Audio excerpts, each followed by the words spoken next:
This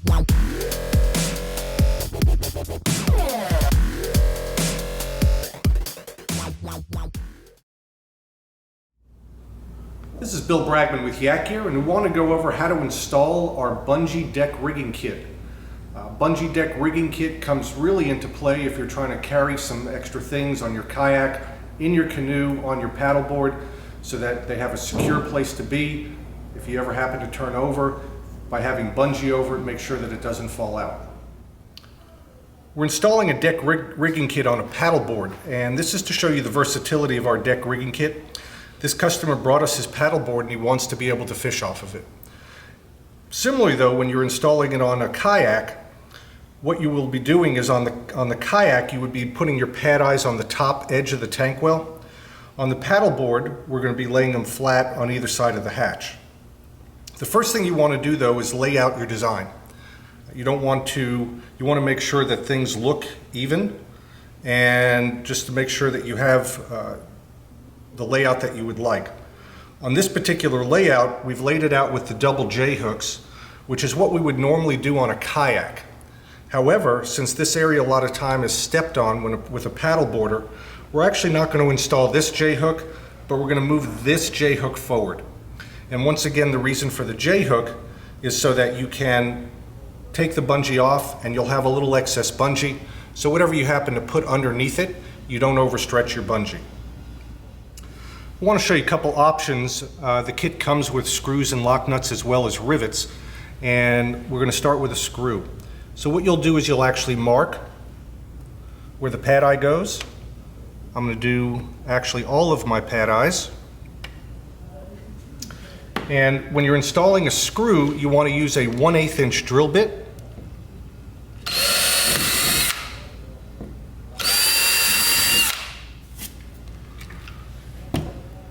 Always make sure to put a little bit of waterproof silicone there.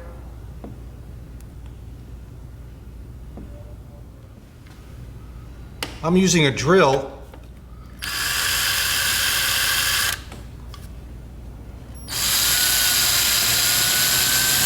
But you don't want to tighten all the way.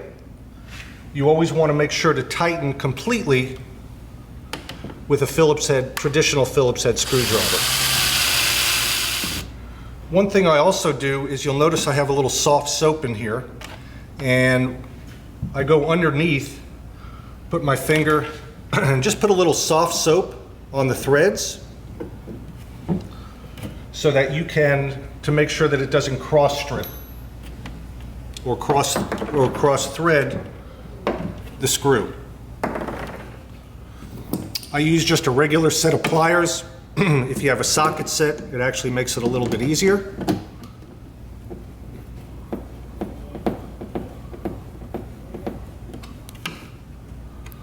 Just screw it until it's totally tight.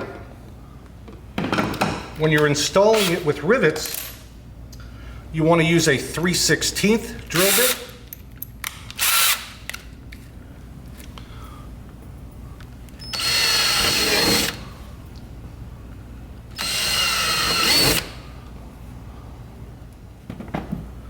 Once again, make sure to use a little bit of waterproof silicone.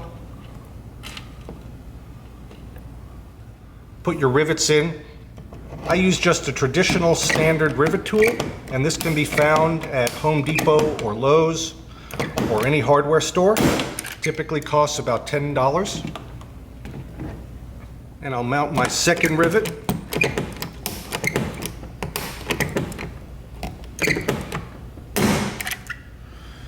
And you always want to make sure to put a little bit more silicone on the top head of the rivet where the shaft has broken out completely.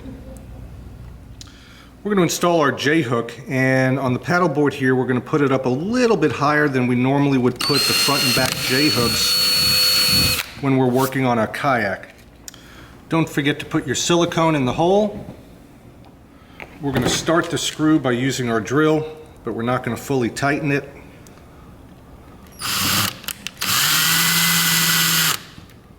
This time I've gone to a 10mm socket, and we'll fully tighten it with a traditional Phillips screwdriver. If you have a little silicone that comes out whenever you're using J-hooks or pad eyes, I always wait until it's fully dry. Just take a little pocket knife and you can cut out the extra silicone. As you'll see, we've mounted 3 pad eyes on either side. We have our J-hook up at the top. And now it comes time to put your bungee in. And what you'll want to do is crisscross back and forth. You want to make sure that you include the J-hook, because when that J-hook is released is what gives the bungee just a little extra so that you can stretch it over a milk crate or backpack or whatever you'd like to do. And I always do it so that I start and finish at the same pad eye. So you'll see that the design that I've done is a crisscross system. And now what you'll do is you'll put your shrink wrap that comes with the kit. Give myself just a little bit more room.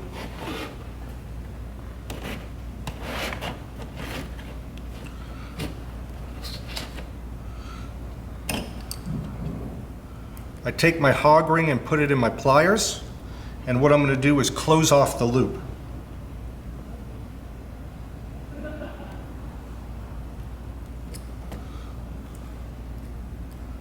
By using hog rings and then covering it with shrink wrap, you'll find it really helps to stop the end of the bungee from fraying, as well as the fact that it looks a lot more finished.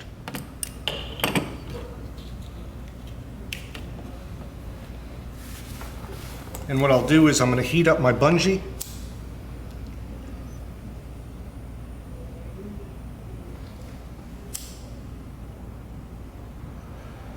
And heat up the shrink wrap, and that makes the shrink wrap shrink down and make a tight fit. And it looks a lot more finished. We're going to do our finishing loop. Make sure to put the shrink wrap on first.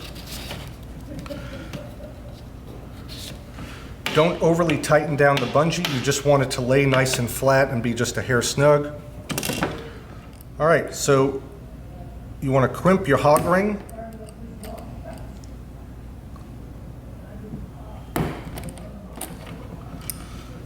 And a lot of times you'll find it's easier to put the hog ring on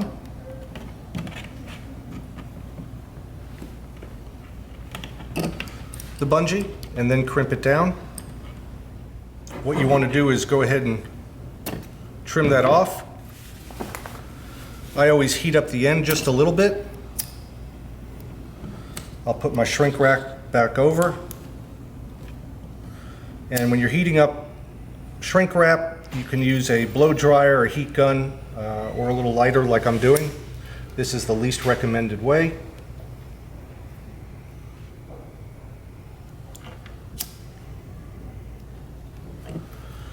And you've installed your kit.